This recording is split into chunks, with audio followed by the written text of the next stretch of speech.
atas segala anugerah-Mu, rahmat-Mu kepada kami. Biarlah kami tetap berada di dalam hadirat-Mu, dalam perlindungan, pemeliharaan penuh daripada Bapa Surgawi.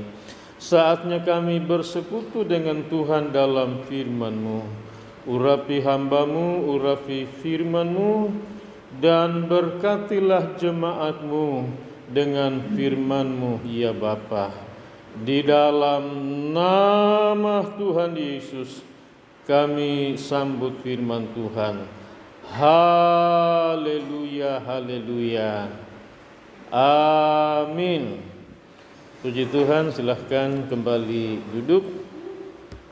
Kita bersyukur kepada Tuhan oleh anugerah dan kasih-Nya. Kita masih diberi waktu dan kesempatan untuk menyembah Dia. Baik, malam ini kita akan membahas Roma pasal 1 ayat 28, 29, 30 dan 31. Kita mulai dari ayat yang ke-28. Roma pasal 1 ayat yang ke-28. Mari kita bangkit berdiri untuk menghormati pembacaan firman Tuhan ini.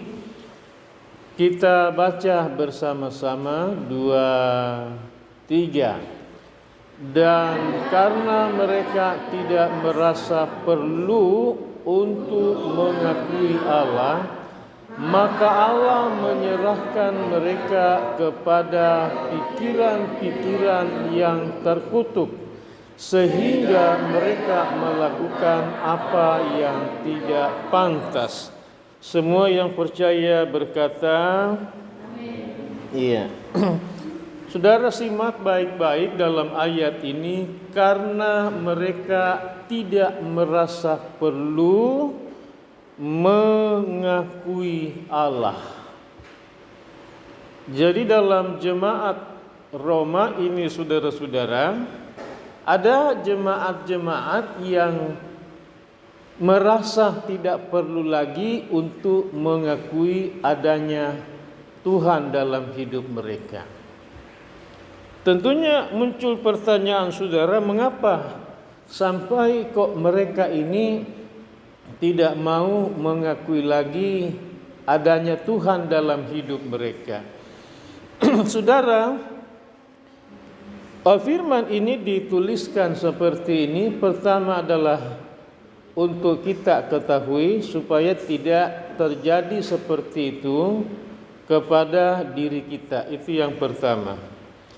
Yang kedua, ini ditulis saudara-saudara untuk memberikan saudara yang kasih dalam Tuhan kepada kita bahwa ketika hal ini terjadi di sekitar kita, atau katakanlah ada di dalam jemaat, atau saudaraku yang kekasih dalam Tuhan, kepada orang lain, kepada siapapun itu, kiranya itu tidak membuat kita bertanya-tanya lagi, kok kenapa jadi seperti begitu ya? Kenapa? Karena memang Alkitab atau firman sudah menuliskan seperti ini. Kemudian saudaraku, yang melatar belakangi menyebabkan seperti ini adalah ketika atau dari golongan kelompok jemaat Roma ada yang saudara yang kasih dalam Tuhan, mereka tidak perlu adanya Tuhan karena mereka ini sudah mempunyai, saudara yang kasih dalam Tuhan, keahlian dalam ilmu bidang pengetahuan yang mereka miliki masing-masing. Sehingga dengan keahlian dan kecakapan itu dapat mendatangkan apa saja, termasuk kekayaan, kekuasaan, kekuatan, keuangan, materi, dan lain sebagainya. Ya. Atau dengan kata lain, secara finansial mereka sudah kaya raya, saudara-saudara. Tidak perlu lagi berdoa, tidak perlu lagi ibadah, tidak perlu lagi, saudaraku, Tuhan tidak perlu lagi mengakui adanya Tuhan itu dalam hidup mereka. Ini bahayanya saudara-saudara yang kasih dalam Tuhan seperti itu. Iya. Jadi ketika orang sampai kepada tingkat saudaraku intelektualnya saudara yang dikasih, yang saya katakan tadi mampu menghadirkan apa saja. Iya. Baik itu materi, keuangan, kekuasaan, saudara yang kasih dalam Tuhan, mereka memiliki takhta begitu saudara yang dikasih. Iya, maka mereka justru merasa yang menjadi Tuhan itu Allah bagi mereka adalah kekayaan mereka itu, pengetahuan mereka itu, intelektual mereka itu, kecakapan mereka itu, atau dengan kata lain adalah diri mereka sendiri, saudara-saudara, yang ditinggikan, yang dianggap sebagai Allah. Karena apa? Dia bisa, saudara yang kasih dalam Tuhan, menciptakan atau membuat atau mendapatkan apa saja. Kenapa? Karena dia ahli, karena ia cakap, karena ia mempunyai kemampuan, saudara-saudara yang kasih dalam Tuhan. Dengan hikmatnya, dengan pengetahuannya, dengan saudaraku keahlian yang dimilikinya. Seperti itu. Nah, saudaraku, karena Tuhan melihat bahwa bagi Tuhan, ya, mereka itu tidak perlu lagi Tuhan, saudara. Maka saudara perhatikan, maka Allah menyerahkan mereka kepada pikiran-pikiran yang terkutuk. Iya. Saudara yang dikasih dalam Tuhan, karena mereka tidak perlu lagi Tuhan, sekarang Tuhan menyerahkan mereka kepada pikiran-pikiran yang terkutuk. Iya. Dan kita akan melihat nanti pikiran-pikiran yang terkutuk itu, saudara-saudara, karena tidak mengakui lagi adanya keberadaan Tuhan itu, saudara yang kasih dalam Tuhan, iya, sehingga dikatakan mereka melakukan apa yang tidak pantas.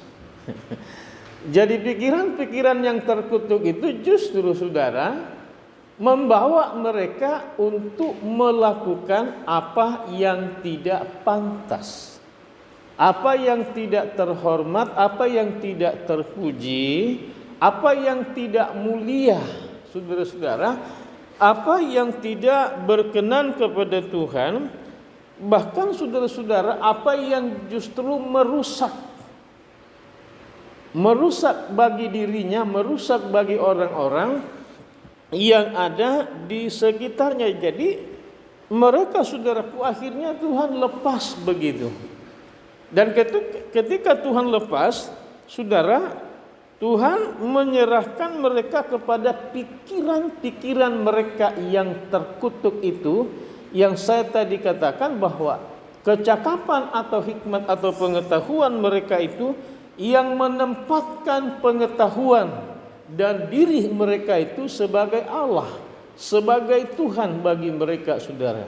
Sehingga dikatakan itulah dasar yang membuat Tuhan menyerahkan mereka kepada pikiran-pikiran yang terkutuk, iya. Sehingga dari pikiran-pikiran yang terkutuk itu, saudara, mereka melakukan apa yang tidak pantas. Sehingga orang awam akan bertanya begini, antara kecakapan ilmu pengetahuan yang dimiliki atau dipunyai, saudara, tetapi justru kok melakukan hal-hal yang tidak pantas, yang tidak sesuai dengan keilmuannya, itu menurut orang awam. Tetapi yang perlu diketahui bahwa memang Tuhan menyerahkan mereka kepada pikiran mereka yang terkutuk. Dan pikiran-pikiran yang terkutuk itu adalah melakukan apa yang tidak pantas.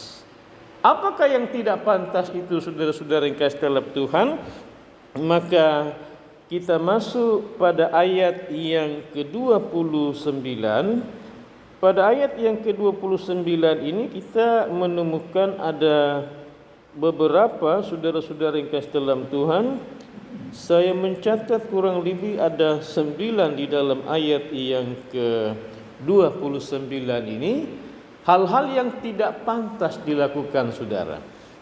Baik, kita baca ayat yang ke-29, 23. Penuh dengan rupa-rupa kelaliman, kejahatan, keserakahan, dan kebusukan, penuh dengan dengki, pembunuhan, perselisihan, tipu muslihat, dan kefasikan. Pikiran-pikiran yang terkutuk, yang tidak pantas bagi orang-orang yang tidak mengakui lagi Tuhan dalam hidupnya itu, yang dilakukan adalah hidup dengan penuh rupa-rupa kelaliman. Iya, itu yang dilakukan saudara. Justru suka saudara yang kasih dalam Tuhan, dari kata kelaliman ini saudaraku diketemukan tentang kata salim, solim, bahasa yang biasanya disolimi. Jadi justru kecakapan itu saudara berubah menjadi suka mensolimi orang, saudara. Iya, mensolimi orang itu saudara yang kasih dalam Tuhan adalah mereka melakukan justru perbuatan yang menganiaya orang lain, menjadi orang yang saudara yang dikasih dalam Tuhan bengis, tidak mempunyai belas kasihan, tidak adil, mereka menjadi kejam. Saudara yang kasih dalam Tuhan, jadi keilmuan itu saudara-saudara yang kasih dalam Tuhan, dengan tidak mengakui adanya Tuhan, membawa justru mereka seperti itu. Iya. Kemudian yang kedua kita ketemukan dalam ayat ini, mereka justru melakukan yaitu kejahatan. Kejahatan apa yang mereka lakukan saudaraku dengan keilmuan yang menjadikan mereka terkutuk saudara dan melakukan apa yang tidak pantas? Adalah perbuatan kejahatan saudaraku, justru mereka melakukan perbuatan korupsi, mencuri, melanggar hukum. Saudara perhatikan di negara ini saudara yang kasih dalam Tuhan, bahkan di berbagai macam belahan dunia ini saudara-saudara, katakanlah di Indonesia, yang tidak diungkap oleh hukum itu cuma presiden dan wakil presiden. Tapi saudara perhatikan menteri-menteri kena, bukan anggota MPR, DPR, gubernur, wakil gubernur, wali kota, bupati, dan seterusnya. Kalau kita lihat dari latar belakang disiplin ilmu mereka kan adalah orang-orang intelektual, saudara. Dan kalau kita lihat lagi, mereka bukan orang miskin, punya rumah gedong di mana-mana, punya mobil, kekayaan, saudara-saudara. Tapi saudara perhatikan bahwa karena tidak mengakui adanya lagi Tuhan, tidak takut kepada Tuhan, maka saudara yang kasih dalam Tuhan justru menjadi pelaku kejahatan, saudara-saudara yang kasih. Itu yang ketahuan, yang gak ketahuan lebih banyak lagi, saudara-saudara. Dan anehnya, lucunya kan saudara-saudaraku, di periode ini ada 2 menteri itu orang Kristen dua-duanya. Kan saudara-saudara yang kasih dalam Tuhan, ini bahayanya saudara-saudara yang kasih dalam Tuhan. Jadi kita melihat kenyataan. Yang ketiga, keserakahan. Mereka jadi orang yang serakah, saudara-saudara. Iya, kelobaan, ketamakan, kerakusan. Saya bilang tadi udah punya sekian mobil, rumah, apa saudara, uang, tetapi tidak puas dengan itu. Kenapa? Menjadi terkutuk, diserahkan kepada pikiran yang tidak pantas sehingga menjadi serakah. Dan keserakahan ini saudara-saudara yang kasih dalam Tuhan, yang diambil saudaraku justru untuk sebetulnya orang-orang susah, orang-orang miskin, orang-orang yang dianggap layak dan harus dibantu oleh negara, saudara-saudara. Tapi siapa yang ambil, saudara-saudara? Tidak sampai kepada orang yang membutuhkannya. Kenapa? Serakah. Kenapa serakah? terkutuk, diserahkan kepada pikiran-pikiran yang tidak pantas, saudara-saudara. Kemudian yang keempat, kebusukan. Kebusukan itu adalah keburukan, kejahatan, kejelekan, saudara-saudara. Saudaraku, jadi bertentangan antara intelektual, kecakapan, kemampuan saudara-saudara yang kasih dalam Tuhan, justru kepada keburukan, kejelekan. Kenapa? Jadi terkutuk saudara-saudara yang kasih dalam Tuhan. Bahaya sekali. Yang kelima, penuh dengan dengki, saudara-saudara. Penuh dengan dengki itu adalah menaruh perasaan marah karena benci, tidak suka, sebab iri yang amat sangat kepada keberuntungan orang lain atau keberhasilan orang lain. Orang lain berhasil karena adalah kerja keras dan usaha, saudara-saudara. Iya. Jadi kita melihat tidak ada kepuasan begitu, saudara. Dia ingin lebih lagi dengan orang yang saudara kasih dalam Tuhan berhasil sukses karena kerja keras dia, saudara-saudara yang kasih dalam Tuhan. Iya, seperti itu. Tidak hanya sampai ke situ, tetapi juga mereka melakukan, saudaraku, pembunuhan. Iya. Pembunuhan itu adalah melenyapkan, menghilangkan nyawa, baik itu bayi maupun itu orang tua. Saudara-saudara yang kasih dalam Tuhan, pada kalangan intelektual tertentu yang tidak mengakui adanya Tuhan, maaf cakap saudara-saudara, mereka suami istri, saudara-saudara, begitu teganya membunuh hasil mereka sebagai suami istri, saudara yang kasih dalam Tuhan, karena rasanya tidak mau punya anak, saudara-saudara yang kasih dalam Tuhan, entah karena masalah. Pertama, jaraknya yang masih dekat antara anak yang baru dilahirkan. Yang kedua, saudara-saudara yang kasih dalam Tuhan, karena merasa gengsi, nanti orang bilang kok punya anak lagi, sedangkan dikatakan harus hanya punya anak 2 atau 3. Saudara yang kasih dalam Tuhan, ini pembunuhan dilakukan, saudaraku, dengan sepakat suami istri ke klinik pengguguran untuk menggugurkan bayinya, saudara. Terjadi apa? Pembunuhan. Kita lihat dari luar, orangnya baik, saudara-saudara. Orang akan memberi pengakuan baik. Tapi tahukah saudara, mereka adalah pembunuh. Yang dibunuh bukan orang lain, dirinya sendiri, darah dagingnya, saudara-saudara. Itu yang pertama. Ini kan tidak nampak, tidak kelihatan nih, saudara-saudara yang kasih dalam Tuhan. Yang tahu cuma dia dengan Tuhan, saudara-saudara. Iya kan, saudara-saudara yang kasih dalam Tuhan? Iya. Berikut saudara yang kasih dalam Tuhan, melakukan pembunuhan terhadap orang lain dengan memakai dan memperalat atau menyewa orang lain, saudara-saudara yang kasih dalam Tuhan. Berarti kan itu saudara-saudara yang kasih dalam Tuhan. Iya.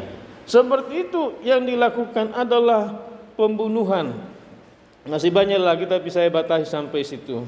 Yang ketujuh, melakukan, saudaraku, hidup di dalam perselisihan. Ini orang-orang yang dibiarkan, saudaraku, menjadi orang yang terkutuk, saudara yang kasih dalam Tuhan. Iya. Adalah selalu akan terjadi perselisihan dengan orang lain. Selalu akan terjadi, saudara yang kasih dalam Tuhan, salah paham atau gagal paham terhadap satu sama dengan yang lain. Kenapa? Karena masing-masing mempunyai kemauan atau keinginan. Saya maunya begini, yang itu maunya begitu, yang itu maunya, saudaraku, begitu, dan seterusnya. Terjadilah, saudara-saudara, perselisihan, saudara ikas dalam Tuhan. Yang kedelapan, tipu muslihat. Tipu muslihat ialah siasat untuk memperdayai orang lain. Ya, itu tipu muslihat. Kemudian saudaraku yang ke-9, kefasikan, saudara-saudara yang kasih dalam Tuhan.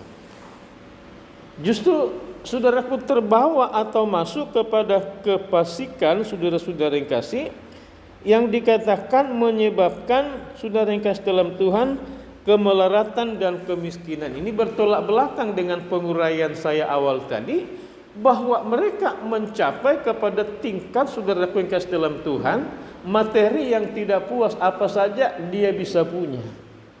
Tetapi tahukah saudaraku dengan bagian-bagian tadi yang dari atas itu saudara, iya, pada tingkat tertentu saudara mereka sampai kepada tingkat yang namanya kefasikan.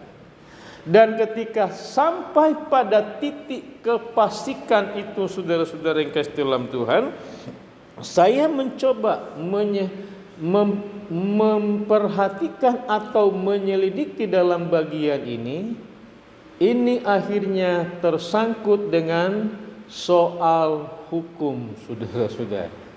Sehingga terjadi oleh hukum apa? Pemiskinan. Semua kekayaannya yang diperoleh itu saudara disita demi apalah dan namanya begitu, saudara. Terjadi ini saudara yang kasih dalam Tuhan. Seperti itu. Iya. Baik saudara, ternyata tidak hanya sampai di situ. Ayat 30, kita baca ayat yang ke-30. Karena saya bilang kita harus selesai sampai ayat 31 malam ini. Ayat yang ke-30, 2-3. Mereka adalah pengumpat, penfitnah, pembenci Allah, kurang ajar, congkak, sombong, pandai dalam kejahatan, tidak taat kepada orang tua. Nah, saudara, ada kelanjutannya, tidak berhenti di 3 poin tadi itu, saudara-saudara yang kasih dalam Tuhan, ya. Tapi dikatakan mereka saudara yang kasih dalam Tuhan justru meningkat lagi saudaraku pada bagian ini. Mereka yang pertama dalam ayat yang ke-30 ini kita temukan ada kurang lebih 8. Yang tadi 9, ayat 30 ada 8. Yang pertama mereka menjadi pengumpat, saudara-saudara. Pengumpat itu adalah orang yang suka mengumpat, saudara-saudara. Iya. Kemudian apalagi selain menjadi pengumpat, mereka menjadi penfitnah, saudara. Iya. Penfitnah adalah orang yang menfitnah orang lain. Seperti begitu. Ketiga, mereka menjadi pembenci Allah, saudara. Tuhan mereka benci, saudara-saudara yang kasih dalam Tuhan. Selain menjadi pembenci Tuhan, mereka menjadi kurang ajar, saudara-saudara. Kurang ajar itu artinya tidak sopan, tidak tahu sopan santun, saudara. Sampai segitunya. Iya. Apalagi yang kelima, mereka menjadi orang yang congkak. Congkak adalah merasa dan bertindak dengan memperlihatkan diri sangat mulia karena ia pandai, karena ia cakap dan karena ia kaya. Begitu saudara yang kasih dalam Tuhan. Yang keenam, mereka menjadi orang yang sombong. Sombong artinya mereka menghargai diri mereka secara berlebihan, saudara-saudara. Kemudian yang ketujuh, mereka menjadi orang yang pandai dalam kejahatan. Iya. Pandai dalam kejahatan, saudara-saudara yang kasih, dan pandai dalam melakukan segala bentuk kejahatan.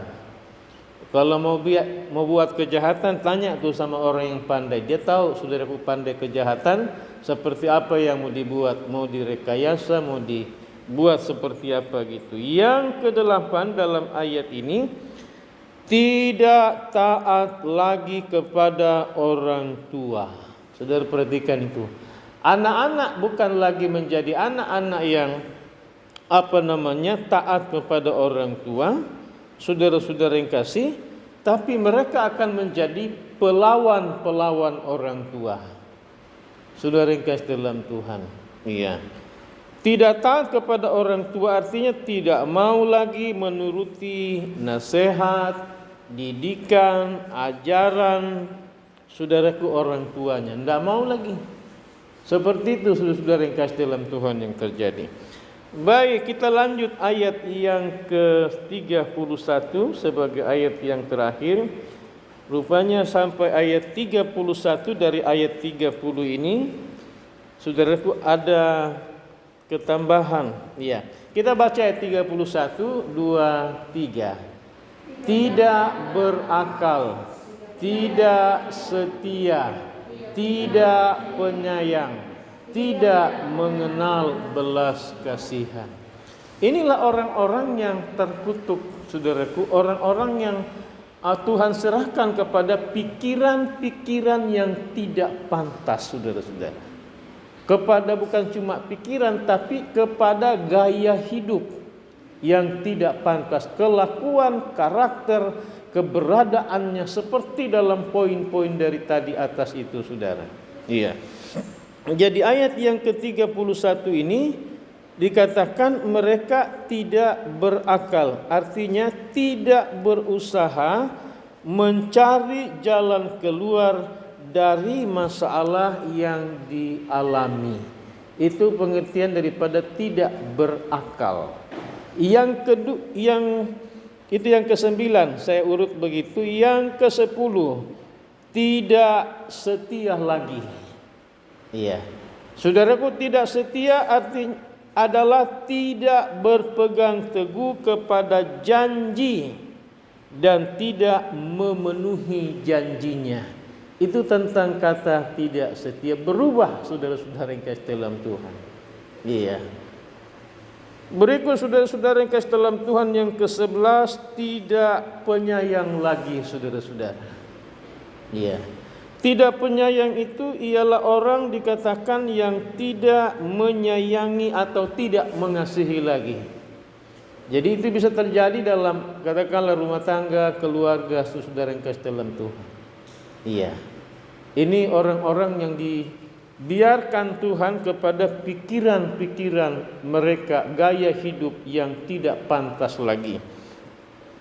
Kemudian yang ke-12, tidak mengenal belas kasihan.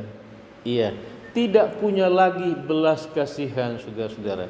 Karena memang diserahkan kepada saudaraku pikiran-pikiran yang tidak pantas. Menjadi saudaraku hidup yang pikiran yang terkutuk kata firman Tuhan, saudara-saudara.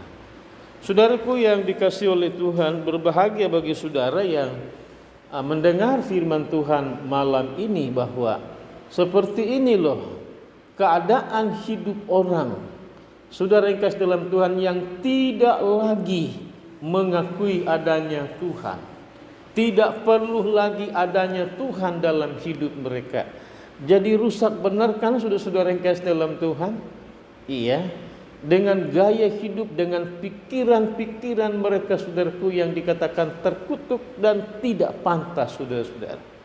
Jadi ternyata saudara yang dikasih hanya orang-orang yang yang hidupnya saudaraku takut kepada Tuhan. Kita masih bicara dalam jemaat Roma, yaitu jemaat-jemaat yang dikatakan memiliki hidup iman yang terkenal. Yang kedua, kita kenal pada awal bahwa jemaat Roma adalah mereka terkenal dalam hal ketaatan mereka kepada Tuhan.